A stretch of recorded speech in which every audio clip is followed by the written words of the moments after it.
बरसात के बाद की मिट्टी में एक अजीब सी खुशबू होती है, जैसे धरती अपने सारे दर्द छुपाकर भी मुस्कुरा रही हो।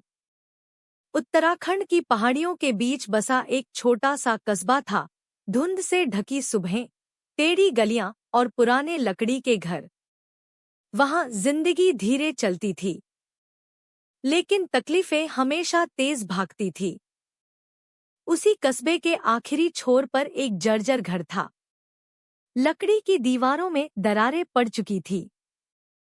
बरसात में छत टपकती थी और सर्दियों में ठंडी हवा सीधे अंदर चली आती थी। उसी घर में रहती थी दो बहनें, काजल और रिद्धि, और उनकी बूढ़ी नानी। माँ बाप दोनों कई साल पहले एक सड़क हादसे में चले गए थे। तब से यह घर जैसे अचानक बूढ़ा हो गया था। काजल बड़ी थी, उम्र करीब 23 साल। चेहरे पर हमेशा जिम्मेदारियों की थकान रहती थी, लेकिन आंखों में अजीब सा आत्मविश्वास।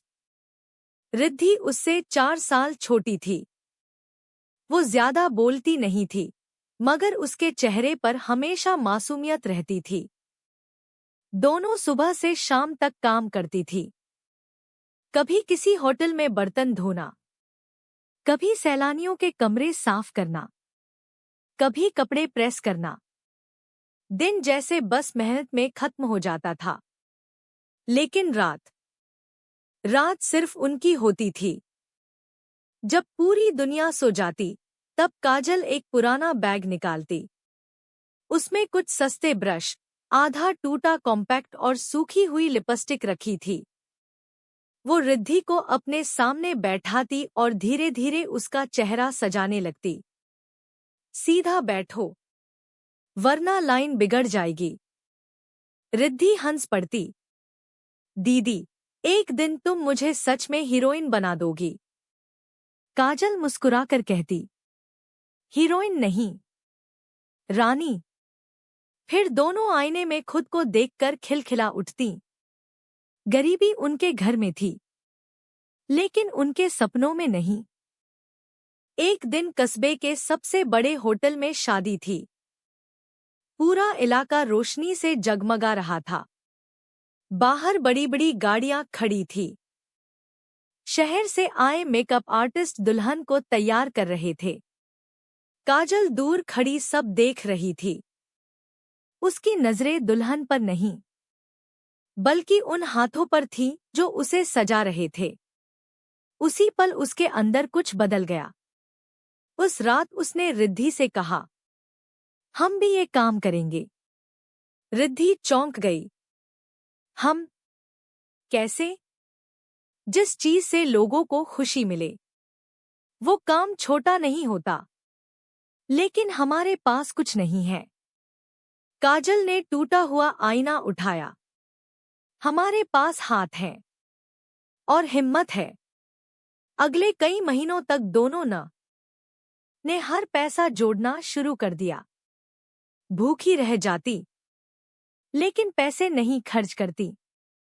फिर एक दिन उन्होंने बाजार से एक सेकेंड हैंड बड़ा आईना खरीदा। घर लौटकर उन्होंने कमरे का एक कोना साफ किया। वहां आईना लगाया, सामने लकड़ी की पुरानी कुर्सी रखी और दरवाजे पर हाथ से लिखा एक बोर्ड टांग दिया। काजल मेकओवर स्टूडियो। पूरा मोहल्ला हंस पड़ा। पहले अपना घर तो ठीक कर लो। गरीब लोग भी अब बड़े सपने देखने लगे हैं। रिद्धि की आंखें भर आईं, लेकिन काजल चुप रही। उसने सिर्फ इतना कहा, जब इंसान ऊपर उठने की कोशिश करता है ना, तब सबसे ज्यादा शोर नीचे वाले करते हैं। पहले 2 दिन कोई नहीं आया। तीसरे दिन एक लड़की दरवाजे पर खड़ी थी। उसका नाम पूजा था। अगले दिन उसकी सगाई थी। वो डरते डरते बोली, मेरे पास ज्यादा पैसे नहीं हैं, लेकिन मुझे अच्छा दिखना है। काजल मुस्कुरा दी। पैसों से ज्यादा जरूरी भरोसा होता है। पूजा कुर्सी पर बैठ गई। उस छोटे कमरे में ना बड़ी लाइट थी, ना महंगे प्रोडक्ट्स। सिर्फ दो बहनों की मेहनत थी।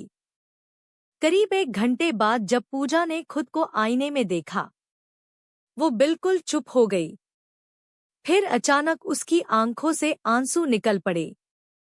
ये मैं हूँ। रिद्धि मुस्कुरा उठी। पूजा बार बार खुद को देख रही थी जैसे पहली बार खुद से मिल रही हो। उसकी सगाई में सबने उसकी तारीफ की और अगले ही दिन पूरे कस्बे में चर्चा होने लगी। वो पहाड़ी वाली लड़कियां बहुत अच्छा काम करती हैं। धीरे धीरे लोग आने लगे। लेकिन जहां तारीफ होती है, वहां जलन भी पैदा होती है। कस्बे की एक अमीर औरत थी, देवयानी रावत। उसका रौब पूरे इलाके में चलता था। वो सीधे उनके घर पहुंची और तिरस्कार भरी नजरों से बोली, सुना है तुम लोग चेहरा बदल देती हो। काजल शांत रही। हम सिर्फ लोगों का भरोसा लौटाते हैं। देवयानी हल्का सा हंसी। तो मेरी बेटी को तैयार करो। अगर वो खुश नहीं हुई तो ये दुकान बंद। अगले दिन पूरा मोहल्ला उनके घर के बाहर जमा था। सब तमाशा देखने आए थे। देवयानी की बेटी तान्या बहुत घमंडी थी। वो कुर्सी पर बैठते ही बोली, मुझे खराब किया ना तो याद रखोगी। काजल ने बिना जवाब दिए काम शुरू किया। कमरे में अजीब सी खामोशी थी। सिर्फ ब्रश की हल्की आवाज सुनाई दे रही थी। समय जैसे थम गया था। फिर आखिर में जब तान्या ने आईने में खुद को देखा, उसके चेहरे का घमंड धीरे धीरे गायब होने लगा। ये मैं हूँ। पूरा कमरा शांत हो गया। देवयानी भी कुछ पल तक बोल नहीं पाई। लोग फुसफुसाने लगे, सच में कमाल कर दिया। लेकिन उसी भीड़ में कुछ आंखें जल रही थी।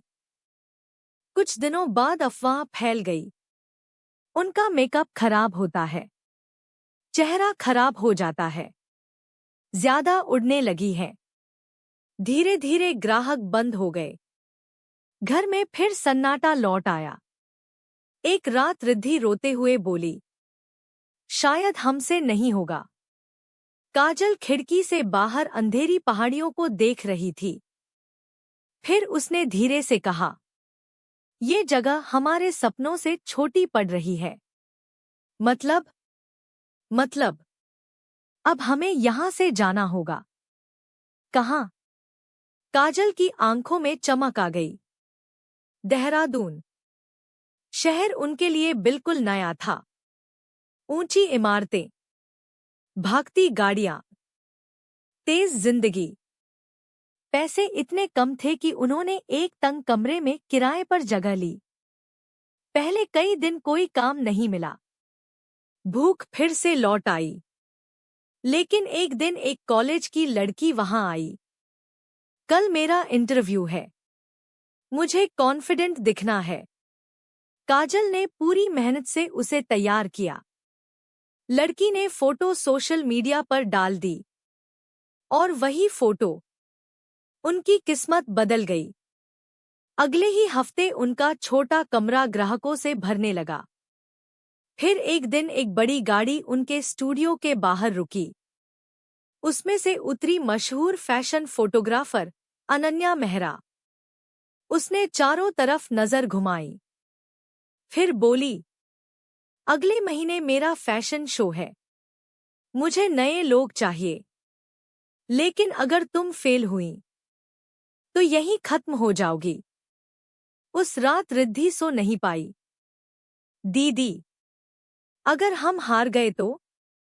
काजल आईने में खुद को देखते हुए बोली, हम तब हारेंगे जब खुद पर भरोसा छोड़ देंगे। फैशन शो की रात रोशनी, कैमरों और बड़े लोगों से भरी हुई थी। उसी भीड़ के बीच दो बहनें खड़ी थीं, जो कभी टूटे हुए घर में बैठकर सपने देखा करती थीं। जब मॉडल्स रैंप पर उतरीं, पूरा हॉल तालियों से गूंज उठा।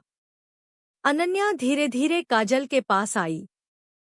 कुछ सेकंड तक उसे देखती रही, फिर मुस्कुराकर बोली, तुम मेकअप नहीं करती, तुम लोगों को उनका आत्मविश्वास वापस देती हो। रिद्धि की आंखें भर आईं। काजल ने पहली बार भीड़ की तरफ देखा। अब वहां ताने नहीं थे, सिर्फ सम्मान था। और उसी पल उसे एहसास हुआ, गरीबी इंसान की शुरुआत हो सकती है, लेकिन उसकी पहचान कभी नहीं।